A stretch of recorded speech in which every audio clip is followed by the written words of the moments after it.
Shalom, మీకు ఉదయకాల శుభములు. అనుదిన వాక్య ధ్యానం డైలీ బ్రెత్కు మీకు స్వాగతం.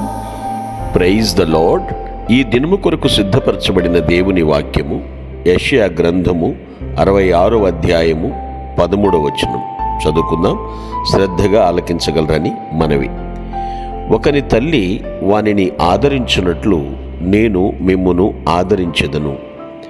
ప్రభునందు పిల్లరా, ముందుగా మీకు హృదయపూర్వక వందనములు తెలియచేస్తూ ఉన్నాను. అలాగే మాతృదినోత్సవ శుభాకాంక్షలు కూడా అందిస్తూ ఉన్నాను.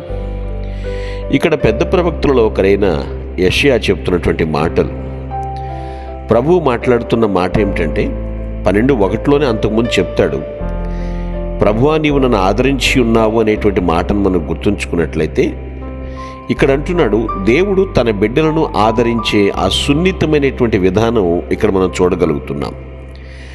ఆ ఆదరణ ఎలాంటిదంటే, ఒక తల్లి తన బిడ్డల ఎడల చూపిలే ఆదరణతో ఆయన పోలుస్తున్నాడు. ఈ సందర్భంలో కీర్తనాకారుడు చెప్పిన దాన్ని కూడా మనం జ్ఞాపకం చేసుకున్నట్లయితే, తండ్రి తన కుమారుల ఎడల జాలిపడినట్లు యెహోవా తన యందు భయభక్తులు గల వారి ఎడల జాలిపడును. ఎంత కష్టం వచ్చినా తండ్రి దగ్గర భయపడతారేమో అని చెప్పడానికి తల్లి దగ్గర ప్రతి ఒక్కటి చారేస్తూ ఉంటారు.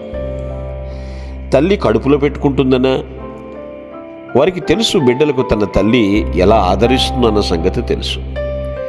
అయితే మన ప్రభు తల్లి తండ్రి ఇరువురు స్థానమును కూడా ఆక్రమించాడు. దీనికంటే ఎక్కువగా 6వ అధ్యాయంలో కూడా చెప్తాడు, స్త్రీ తన గర్భమును పుట్టిన చంటి బిడ్డను కరుణింపకుండా ఉంటుందా? తన చంటి బిడ్డను మరచునా అంటాడు. తల్లి తన బిడ్డను కరుణించటం సాధ్యమే, అయినా 1000లో ఒకరు నిర్లక్ష్యం చేస్తూనే ఉన్నారండి. అయితే దేవుని ప్రేమను చూశారు. తల్లి ప్రేమ కంటే మించినది మరియు చాలా లోతైన ప్రేమది. దేవుడు తనను ఎన్నుకున్న ప్రజలను స్వీకరించే రోజున మనం ఆయనకి చెందిన వారముగా ఉంటాం. అదే ఆయన చెప్తున్నాడు. ఒక వ్యక్తి తనను సేవించే తన సొంత కుమారుని తప్పించినట్లు ఆయన వారిని తప్పిస్తానంటున్నాడు. మన ప్రభు చెప్పిన మాటలు కూడా గుర్తు చేసుకోవాలండి. మీరు చెడ్డవారయ్యుండి మీ పిల్లలకు మంచి ఈవులను ఇయ్యనెరిగి ఉండగా పరలోకమందున నీ తండ్రి తనను అడుగువారికి అంతకంటే ఎంతో నిశ్చయముగా మంచి ఈవులనిచ్చును కదా. కొండ మీద ప్రసంగంలో మనం వింటూ ఉంటాం పిల్లలు. ఇటువంటి మాటలు మనల్ని కొద్దిసేపు ఆపి ఆలోచించేలా చేస్తాయి. ఆయన మన సొంత తల్లిదండ్రుల కంటే ఎక్కువగా చూసుకుంటున్నప్పుడు మనకు ఎలాంటి సందేహం ఉండకూడదు కదా. తల్లి ఆదరణ చాలా గొప్పది. తల్లి స్థానాన్ని కూడా ప్రభు తీసుకున్నాడు. ఈ రోజుల్లో నా తల్లి చిన్నప్పుడే కోల్పోయాను అని చెప్పేవాళ్ళు లేకపోలేదు. నా తల్లి ఎలా ఉంటుందో నాకు తెలియదు అనేవాళ్ళు ఉన్నారు చాలామంది.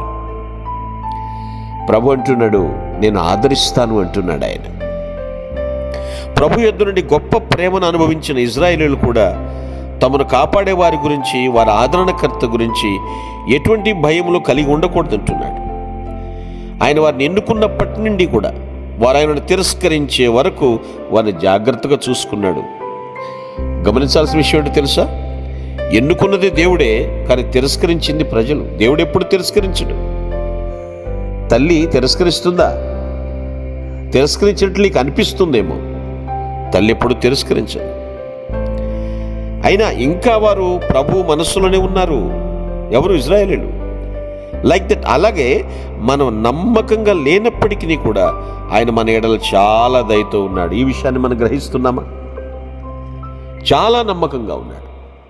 అటు నమ్మకమైన గొప్ప ఆదరణకర్తను మనం అర్థం చేసుకుని ఆనందముతో ఆరాధించుదుముగాక. ఆమేన్. మీ కొరకు ప్రార్థించుటకు మేమెల్లప్పుడూ సిద్ధం. Praise the lord. ప్రభు నామమున మీ అందరికీ వందనములు. ఈ మా సందేశముల ద్వారా మీరు ఆశీర్వదింపబడినట్లయితే మీ తోటి వారికి షేర్ చేసి దేవుని రాజ్య సువార్తలో మీరు కూడా పాలుభాగస్తులు కావాలని ఆశిస్తున్నాం. మొదటిసారిగా ఈ ఛానల్ను చూస్తున్నట్లయితే మా ఛానల్ను సబ్స్క్రైబ్ చేయండి. వీడియోలు నోటిఫికేషన్ రూపంలో పొందుటకు బెల్ బటన్ని ప్రెస్ చేయండి. God bless you.